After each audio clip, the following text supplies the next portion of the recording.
Tony, we're asking all the fighters what it's been like so far since you guys have gotten down there.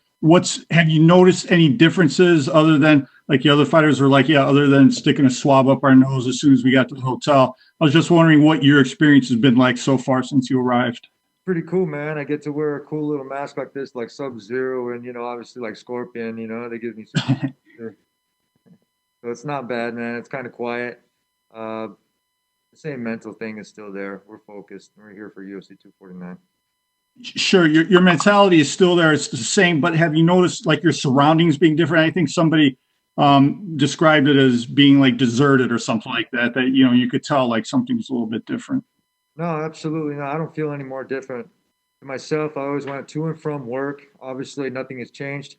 I've been more on top of my strength and conditioning, and even here, I'm not paying attention to anything else besides smiling and making sure that people understand that we're here for everybody else, man. We're true athletes, and we're going to make shit happen this weekend. Cool. Thank you. Bro. Next up, we will have Caroline Pierce from BT Sport. Hey, Carolyn, can you move your eyebrows like this? Like that. Looking good, Tony. Look, I got to ask you, having done your weigh-in a couple of weeks ago now, and just now being a day away from weighing in for the real thing, is there a part of you that's feeling any effects from that self-imposed weight cut, if you like? No, absolutely not. I'm used to just following through with what I say. Obviously, hold on real quick.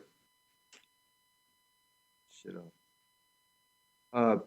No, man, I'm going to be real with the weight cut. It was very nice to be able to do that a pre-cut, prepared mentally, and it was nice to be able to do something without anybody jocking my style. It was cool. Nobody else in the world was doing that. So on the 18th, we saved sports and we kept it going, and we obviously parlayed that for UFC 249.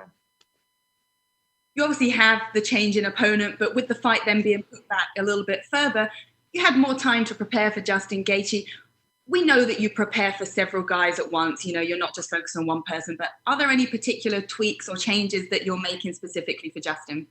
Absolutely not. I'm not worried about what they're doing. I watched a lot of film. He's got a lot of holes in his game. I'm a veteran in the sport. I got 12 wins in a row only because I lost to Michael Johnson. No, I'm not planning on losing anytime soon. My work ethic speaks for itself.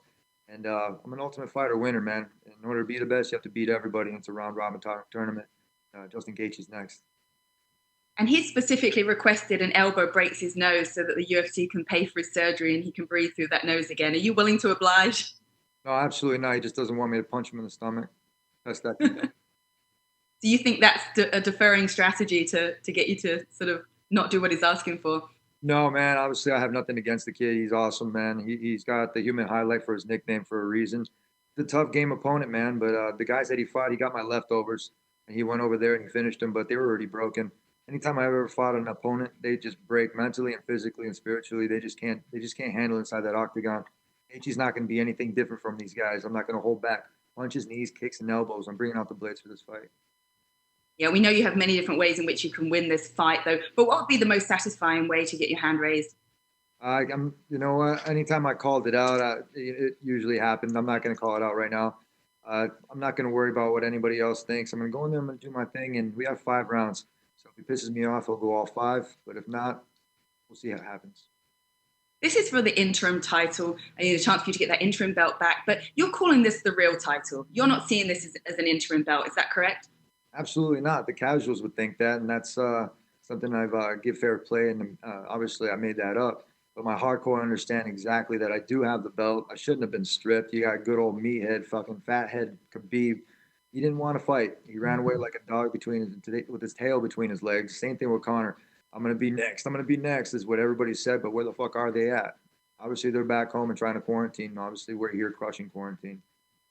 I'd be remiss not to ask you, do you think this fight with Khabib will ever happen? I don't give a shit. To me, that guy doesn't even exist. The fight that's going to happen is at UFC 249. It's going to be on pay-per-view or ESPN Plus, and it's going to be amazing, man. So make sure you guys buy it and keep that social distancing by high-fiving and giving each other hugs. Thank you so much, Tony. Worries. Next, we have Heidi Fang Devine from Las Vegas Review Journal. Heidi, you've been unmuted. Yeah. Okay, so Tony, just what was the process like for you just into Florida and just making the trip out there, like how it has been like, with the different circumstances around the world trying to get there?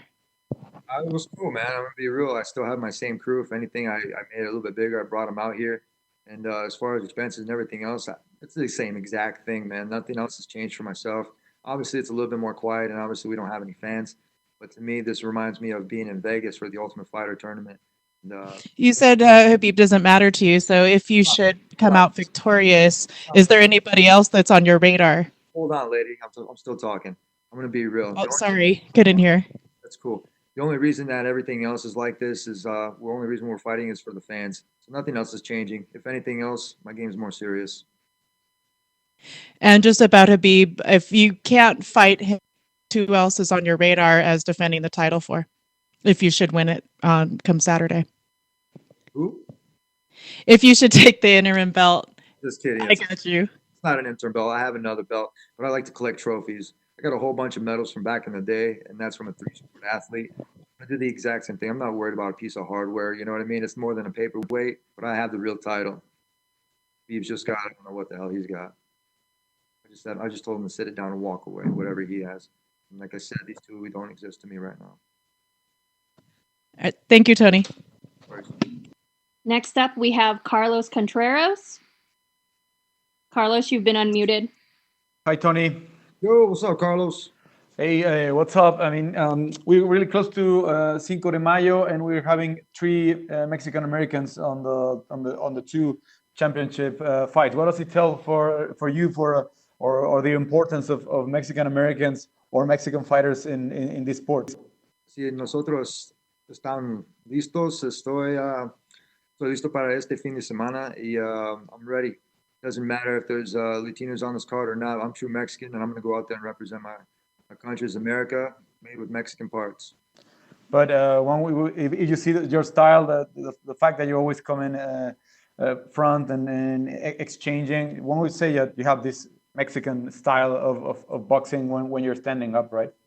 I like to dance a little bit, and obviously when you're having a good time at the barbecues and you hear good music and you're doing the right thing. I just hope the fans do the same thing, that they get the rhythm back in their lives and they feel like sports is back. We're bringing it back. UFC 249 this weekend.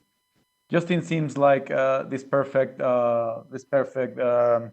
dance partner for what you were saying, right? Like he likes to exchange, and I mean, it's going to be a big stage for you, for the Tony Ferguson persona. Like the people that are eager to watch sports are going to see this amazing fight that, like Dana was saying yesterday. I mean, it's not. There's no possibility for this not to be a good fight. No, absolutely not. We're scheduled for 5 rounds, but like I said before, if he pisses me off, we'll take him to deep waters. The dude's an awesome guy. I mean, I have no guff against him. He's a team opponent. They call him the human highlight for a reason, and we're going to go out there, and every fight that we always had, it's going to be fight of the night. I have no doubt in my mind that Dana was right. Thank you, Tony. No worries, sir. Next up, we have Andrew Whitelaw.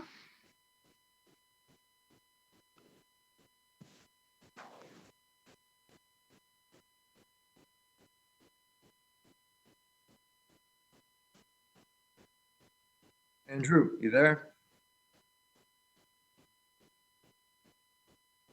Hello, mate. What's up, Andrew? How you doing? Hello, mate. How you doing? I was wondering if you feel appreciated for everything you do in the octagon. A lot of hype around this one. A lot of talk about how entertaining you and Justin are. Do you feel appreciated?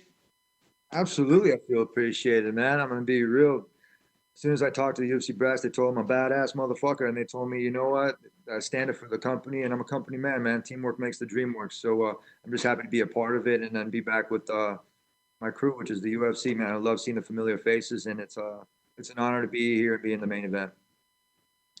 Your record is impressive. You've beaten some of the best. Do you think a lot about your legacy in the sport, and what does a big win over Justin do for that legacy? I don't have any legacy. I don't fight for legacy. I fight for my faith, family, and friends. I mean, I can give a shit who's going to put in front of me. I'm the ultimate fighter, and it's a tournament. You're going to be the best, you have to beat the best. And I said that since day one. Casuals and the hardcore obviously know that. Have you planned out what you want to get done this year, or is it a bit difficult with everything that's going on?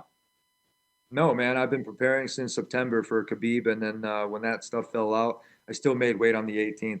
Not one other fighter opted to do that same thing. They're like, why? But people that ask why, like I said, they don't understand the game. They don't understand the professionalism. I'm a champion. When I sign a dotted line for something like that, I get committed to that thing.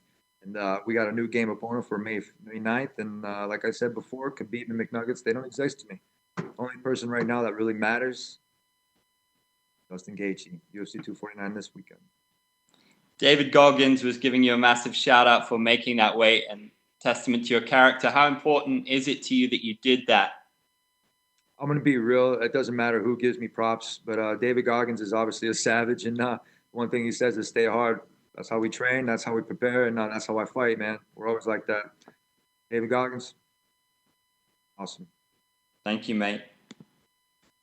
Next, we'll have Leslie Wilson Jr. from Golf News. Leslie, you've been on. Oh, what's up, Leslie? How you doing?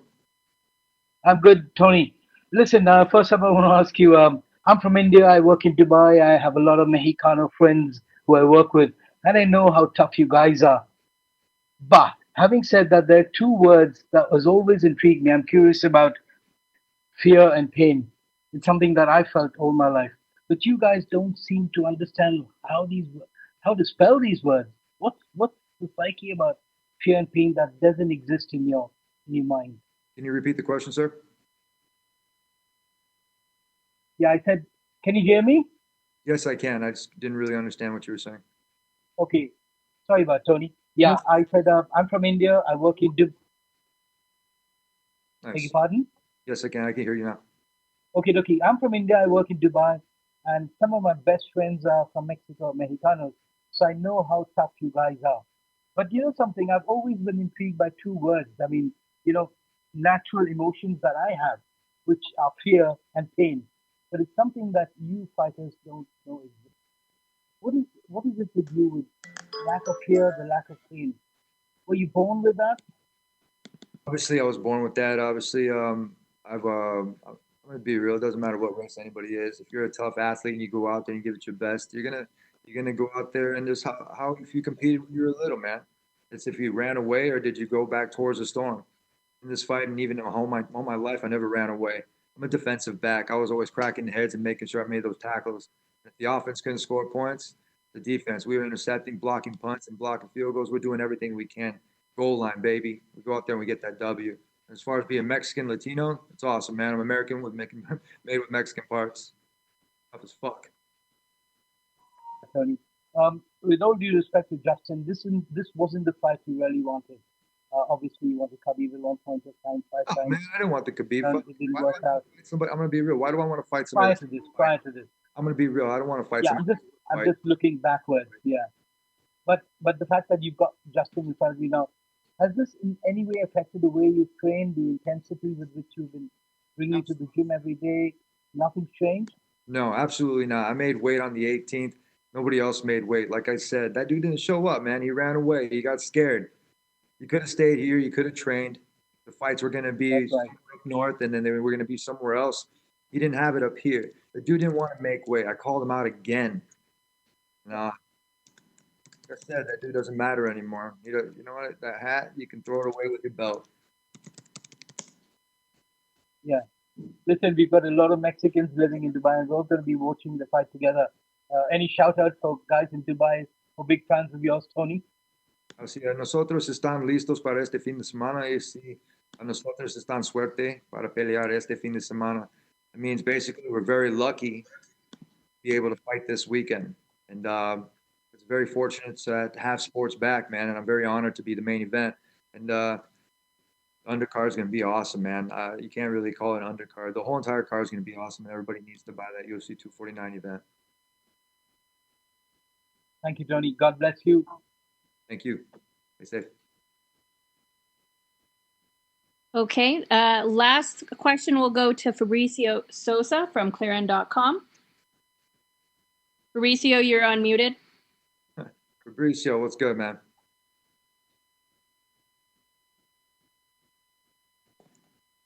It's been many years. Sorry for my bad English first. No, man, you're cool, man. Enjoy it. Let's go. It's been many years since your defeat to Michael Johnson. Is the winning streak an special motivation for you?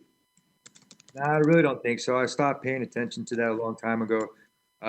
When I get done taking a shower, usually I'll leave a message either for my wife or what I'll do is the same thing that I started since Ultimate Fighter. I always put like be sharp or be on point is what I say. Or be Yes. phenomenally inspirational or do something like that. I'll write focus one way and I write focus on the off of it and I do something else and I point. I do it 16 and 1 with an arrow with the 17 and 1.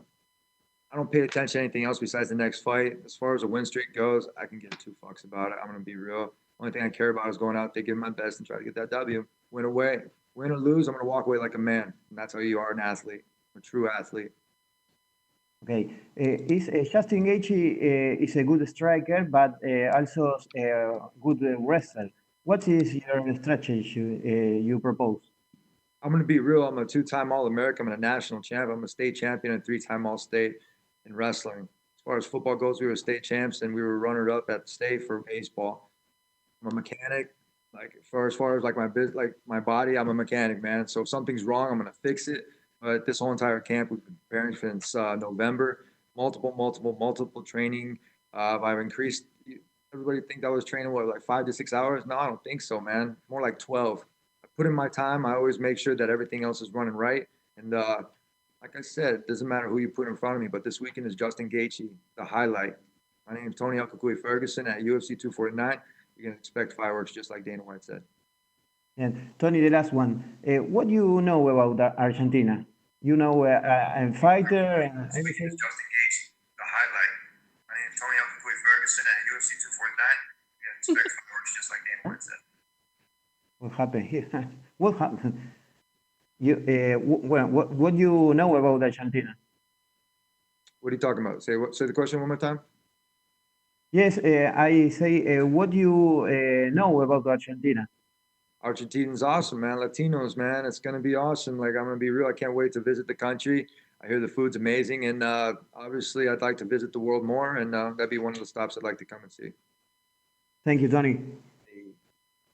Thank you, Tony.